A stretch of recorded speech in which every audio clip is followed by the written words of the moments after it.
नमस्कार दोस्तों, यीशु मसीह के नाम में आप सभी को जय यीशु एवं जय मसीह की। हेलो दोस्तों, आप लोग कैसे हैं? मैं तो अच्छा हूं दोस्तों, आप लोग देख रहे हैं। मैं उम्मीद करता हूं, आशा रखता हूं कि आप सभी लोग अच्छे ही हैं। क्यों?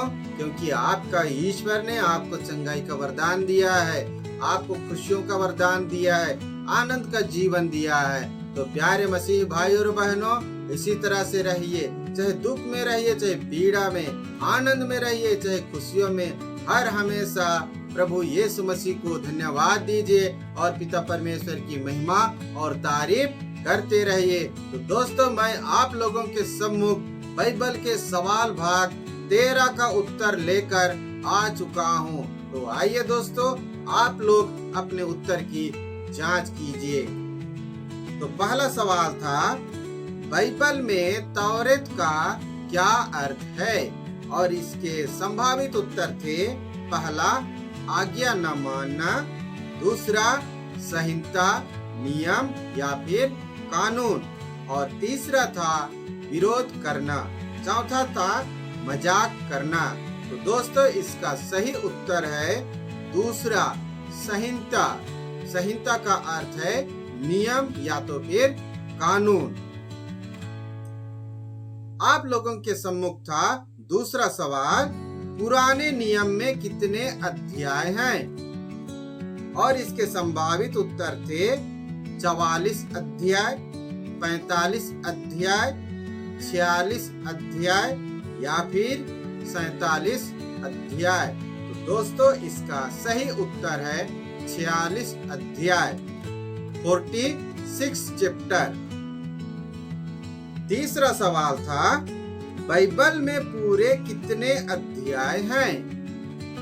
पवित्र बाइबल में पूरे कितने अध्याय हैं? और इसके संभावित उत्तर थे 70 अध्याय, 72 अध्याय, 73 अध्याय और 75 अध्याय। तो दोस्तों, नया नियम और पुराना नियम दोनों मिलाकर 73 अध्याय हैं।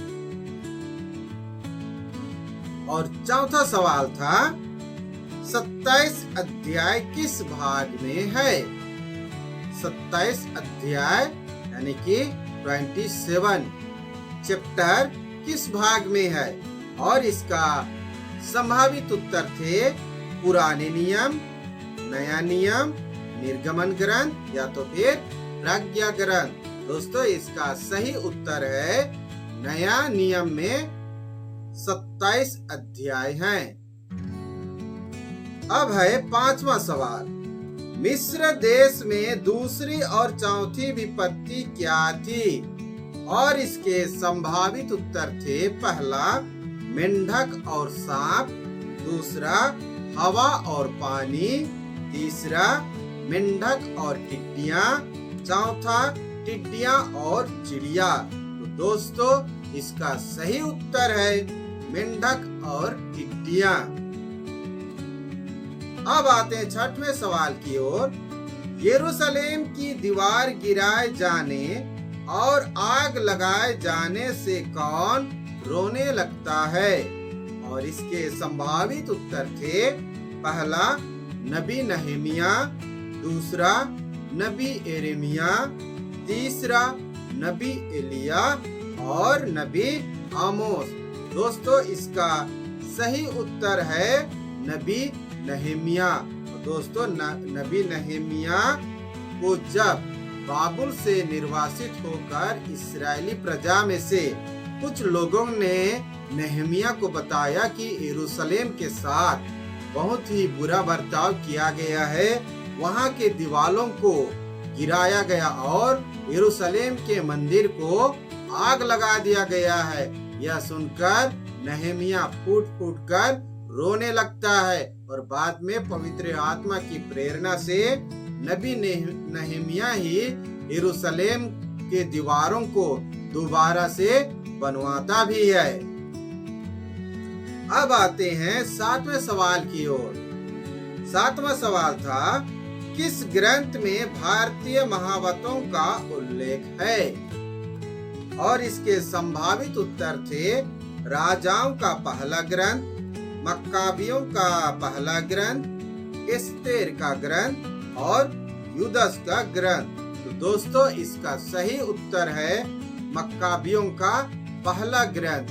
पुराने नियम ओल्ड टेस्टमनी में मक्काबियों का पहला ग्रंथ में भारतीय महावतों का उल्लेख मिलता है। अब आते हैं 8वें सवाल की ओर। 8वां सवाल था, आयुब का परीक्षा किसने लिया? दोस्तों इसका उत्तर तो आप सभी को पता है, फिर भी आइए संभावित उत्तर को देखते हैं। स्वर्गदूत, इब्राहिम, शैतान या मोरदकाय। आपको क्या लगता है कौन सा उत्तर सही है? दोस्तों इसका सही उत्तर है शैतान ने आयुब का परीक्षा लिया। अब आते हैं दोस्तों 9वें सवाल की ओर। 9वां सवाल था, बाइबल को किसने लिखा? और इसके संभावित उत्तर थे, पहला स्वर्गदूत और मनुष्यों ने, दूसरा शैतान और मनुष्यों ने, तीसरा ईश्वर और मनुष्यों ने, चौथा स्वर्गदूत और नबियों ने। तो दोस्तों इसका सही उत्तर है तीसरा, ईश्वर और मनुष्यों ने। प्यारे मसीह भाई और बहनों, हम केवल ये नहीं कह सकते कि पूरे पवित्र बाइबल को केवल मनुष्यों ने ही लिखा है, और हम ये भी नहीं कह सकते कि ईश्वर ने लिखा है।